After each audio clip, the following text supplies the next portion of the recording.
हमारे हिंदी क्लासेस में आप सभी बच्चों का स्वागत है। आइए हम आज पढ़ाने जा रहे हैं संज्ञा। आइए, संज्ञा किसे कहते हैं? जिस शब्द के द्वारा, है ना, आइए मार्कर नहीं लिए थे, जिस शब्द के द्वारा किसी व्यक्ति, वस्तु, स्थान या प्राणी का पता चलता है उसे संज्ञा कहते हैं। किसे कहते हैं आज हम आपको समझाएंगे, है ना, कल नोट्स में पूरा लिखवाएंगे। देखिए क्या कर रहे हैं कि जिस शब्द के द्वारा, है ना, जिस शब्द के द्वारा, जिस शब्द के द्वारा किसका पता चले? स्थान, है ना, जिस शब्द के द्वारा किसी व्यक्ति, वस्तु, स्थान या प्राणी के भाव का पता चले उसे संज्ञा कहते हैं। संज्ञा कितने प्रकार की होती है बच्चों? 5 प्रकार की होती है। कौन कौन सी होती है देखेंगे हम लोग। पहले होती है व्यक्तिवाचक संज्ञा, दूसरी होती है जातिवाचक संज्ञा, तीसरी होती है समूहवाचक, चौथी भाववाचक और पांचवी होती है द्रव्य या पदार्थवाचक, है ना। जैसे मान लीजिए व्यक्तिवाचक संज्ञा किसे कहते हैं देखिएगा। मान लीजिए मोहन है, क्या है? मोहन है। मोहन क्या है? लड़का है। क्या है? लड़का है। लड़का कैसा है? नटखट है। कैसा है? नटखट है ना। क्या करता है? क्या मोहन है? क्या है? लड़का है। कैसा है? नटखट है। रहता कहाँ है? कक्षा में रहता है। खाता क्या है? फल खाता है बेचारा दिन भर। देखिएगा हम समझा रहे हैं, बहुत बेहतरीन तरीके से समझाएंगे। समझ लीजिए छा से लेकर के किसी भी एग्जाम में आप बैठेंगे, संज्ञा आज के बाद गलत कभी हो ही नहीं सकती, गारंटी है हमारी। देखिएगा अगर मोहन क्या है? लड़का है। कैसा है? नटखट है। कहाँ बैठता है? कक्षा में बैठता है। खाता क्या है? फल खाता है। देखिएगा ये क्या पहले हम संज्ञा बताए हैं व्यक्तिवाचक संज्ञा। कौन संज्ञा? दूसरी क्या है? जातिवाचक संज्ञा। तीसरी क्या है? भाववाचक संज्ञा। चौथा क्या है? समूहवाचक संज्ञा। पांचवी क्या है? पदार्थवाचक संज्ञा। समझने की कोशिश कर। तो पहली व्यक्तिवाचक संज्ञा, दूसरी जातिवाचक संज्ञा, तीसरी भाववाचक संज्ञा, चौथी समूहवाचक संज्ञा, पदार्थवाचक संज्ञा। तो मोहन क्या है? एक क्या है? संज्ञा है, मतलब व्यक्तिवाचक संज्ञा है। लड़का क्या है? जातिवाचक संज्ञा। नटखट क्या है? भाववाचक संज्ञा। कक्षा क्या है? समूहवाचक संज्ञा। फल क्या है? पदार्थवाचक संज्ञा। आइए एक एक करके समझाते भी आप लोग ना समझ पाएंगे। देखिए व्यक्ति का मतलब होता है एक नाम, एक पहचान। समझिएगा, अगर किसी एक का नाम लीजिए और सिर्फ एक का ही पहचान हो पाए, वहां सिर्फ व्यक्तिवाचक संज्ञा होगी। जैसे कहते हैं मोहन कह दे तो मोहन किसी का नाम है, पट से आपको पता चल गया आपके रिश्तेदार में किसी का मोहन नाम होगा। अगर हम कहते हरिओम कहते हैं, मान लीजिए कि आपके रिश्तेदार में किसी का नाम हो, आप मतलब आपके माइंड में तुरंत नाच गया कि हाँ यार वो तुम हरिओम है, वो मोहन वो था। इसलिए क्या हो गया? व्यक्तिवाचक संज्ञा हो गई। मतलब एक व्यक्ति, एक पहचान जहां होगी उसे व्यक्तिवाचक संज्ञा कहेंगे। जातिवाचक संज्ञा किसे कहेंगे? एक नाम, सबकी पहचान जहां हो जाए वहां जातिवाचक संज्ञा हो। देखिए जैसे हम कहेंगे लड़का, लड़का किसी के नाम तो नहीं है। लड़के, अगर लड़का नाम लेते ही समझ सृष्टि में जितने लड़के होंगे आपकी नजर में गूंज जाएगा, हाँ भाई ये भी लड़का है, हाँ भाई वो भी लड़का है। जितने लड़के होंगे सब पता चल जाएगा ना। तो एक नाम, सिर्फ एक ही नाम है लड़का, अब समस्त सृष्टि में लड़कों का पता चल गया। इसलिए क्या हो गया? ये जातिवाचक संज्ञा हो गया बच्चों। जैसे कह दें गाय, क्या कह दें? गाय, एक नाम सबकी पहचान, एक नाम लेते ही समस्त गाय प्रजाति का पता चल गया। ऐसे जैसे कहते हैं ना हिंदू, मुस्लिम, सिख, ईसाई, सारे क्या है? हमारी जातियां हैं। क्योंकि एक ना हिंदू कह देने से हमारे भारत में जितने हिंदू होंगे या देश विदेश में जितने हिंदू होंगे सबका पता चल जाता है। अगर हम कहते हैं ब्राह्मण, तो एक ब्राह्मण शब्द कह देने से समस्त ब्राह्मण जाति का पता चल जाता है। तो यहाँ कौन सी हो गई? जातिवाचक संज्ञा। भाववाचक, भाववाचक परिभाषा क्या होती है? जिसे ना तो छुआ जा सके ना तो देखा जा सके, केवल महसूस किया जा सके, वह कौन सी संज्ञा होती है? भाववाचक संज्ञा होती है। जैसे कह दें नटखट, नटखट क्या है? इसे छू और देख नहीं सकते, ये आपके भाव हैं, भाव है ना। आइए हम आपको एक भाववाचक का ट्रिक भी देंगे, कभी गलत हो ही नहीं सकता। किसी कंपटीशन में आप बैठ जाएंगे, कभी गलत हो जाएगा तो बताइएगा। जैसे कह दें पुरुषत्व, है ना, देखिएगा पुरुषत्व, अगर किसी शब्द के लास्ट में त्व आ जाए, क्या आ जाए? त्व आ जाए, है ना। सौंदर्य, दर्य आ जाए, ये देखिए ये शब्द आ जाए, किसी भी शब्द के लास्ट में आ जाए, धैर्य आ जाए, है ना, और पन आ जाए, है ना, और बड़ा पा भी आता है। देखिए समझाते हो हनुमान, जैसे कहते हैं पुरुषत्व। पुरुषत्व क्या है? हमारी भाववाचक संज्ञा है।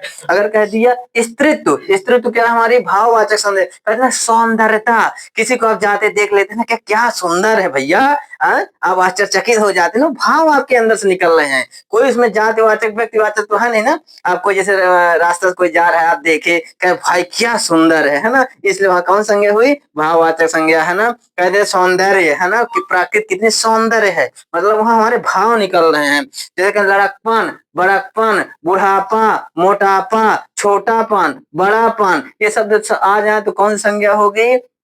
भाववाचक संज्ञा होती है।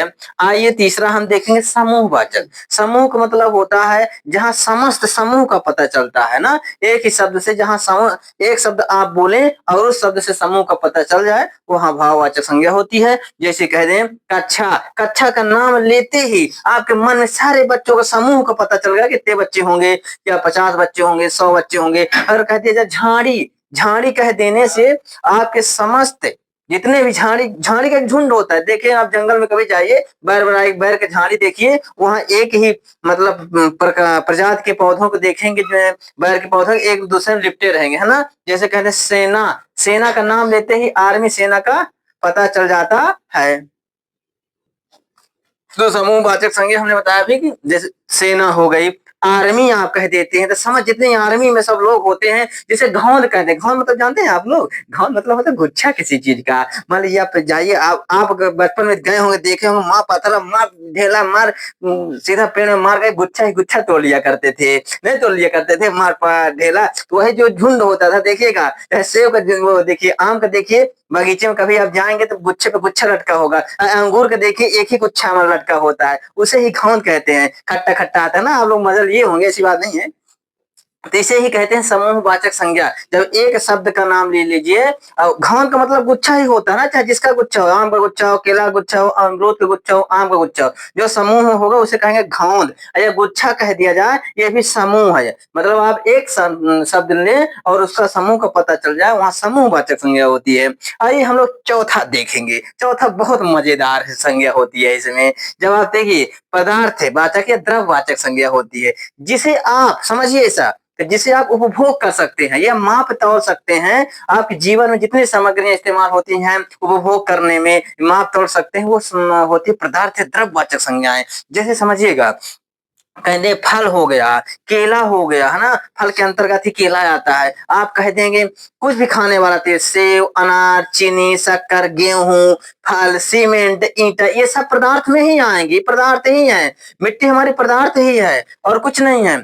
मुझे आप जिसे माप या तौल सकते हैं या अपने उपभोग में ला सकते हैं, वो पदार्थवाचक संज्ञा होती है। जैसे हम कहते हैं 4 किलो मुझे शक्कर दे दो। क्या कितने किलो शक्कर दे दो? 4 किलो शक्कर दे दो। तो कितने, कौन संज्ञा हो गई? पदार्थवाचक संज्ञा हो गई। ये तो नहीं कहोगे ना 4 लीटर शक्कर दे दो, है 4 किलो शक्कर मांगोगे, 4 लीटर मुझे डीजल दे दो, है ना। अब लेकिन आप ये नहीं कहेंगे 4 किलो डीजल दे दो, कहेंगे क्या? नहीं कहेंगे, है ना। तो इसलिए ये कौन संज्ञा हो गई?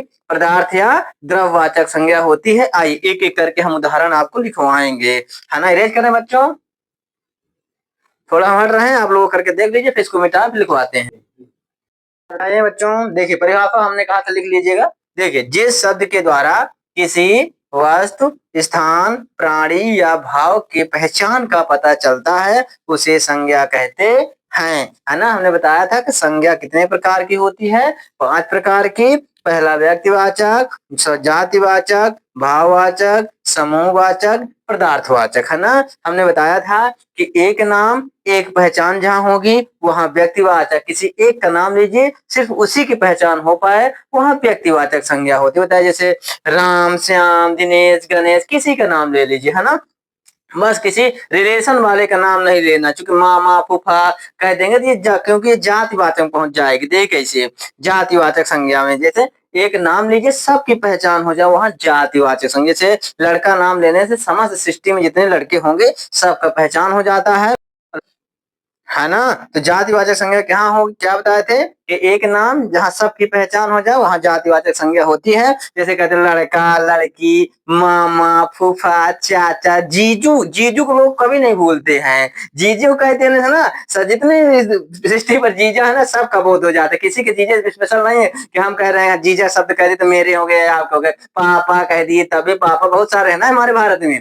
तो पापा जातिवाचक संज्ञा है। मम्मी है ना, मामा, चाचू, भाई बहन, जितने रिलेशन वाले होते हैं ना, आदरणीय शब्द होते हैं, सब जातिवाचक संज्ञा में आती है। अगर नदी शब्द कह दिया जाए तो वहां जातिवाचक संज्ञा होगी। अगर कहते गंगा नदी तो वहां व्यक्तिवाचक संज्ञा होती है। अगर हम कहते चौराहा तो वहां जातिवाचक संज्ञा है। अगर हम कहते आपके गांव की चौराहा तो मतलब आपका गांव कोई नाम होगा ना, जैसे कहते कि यहाँ जमुनिया का चौराहा या कहीं शंकरगढ़ का चौराहा। शंकरगढ़ एक ही है हमारा ना, तो व्यक्तिवाचक में चली जाएगी। अगर चौराहा शब्द कह दें तो जातिवाचक में आ जाएगा। आप लोग समझ गए होंगे ना। जैसे कोई भी वृक्ष का नाम ले लें वो जातिवाचक में आएगी। किसी भी कलर का नाम ले लें वो जातिवाचक में। जैसे कहते हैं लाल, पीला, हरा, गुलाबी, कुछ भी कह दें आप, है ना, वो सिर्फ जातिवाचक। क्यों? क्योंकि देखिए अगर कह रहे हैं लाल, जैसे लाल आप कहते हैं तो समझिए कि जितने भी लाल कलर हैं, है ना, जितने लाल रंग हैं, समस्त लाल रंगों का पता चलता है। जैसे कह दें कि काला, जितने काला आप कह देंगे तो समस्त काले का पता चलता है। तो आइए भाववाचक, हमने बताया ना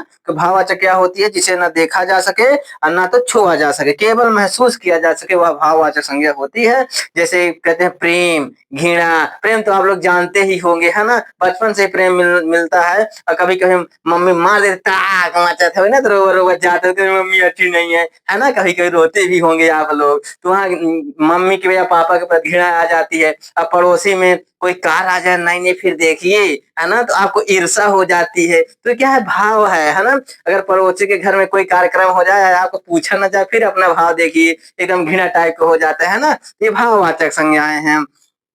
तो आइए देखेंगे समूहवाचक संज्ञा। हम क्या बताए थे कि जहां एक शब्द से समस्त समूह का पता चले वहां समूहवाचक संज्ञा होती है। जैसे कहते भीड़, भीड़ कह देने से समस्त भीड़ों को पता चल जाता है। जैसे जनता कहते, जनता समस्त सामूहिक में ही जनता रहती है। जनता का मतलब होता है भारत की जनता, है ना।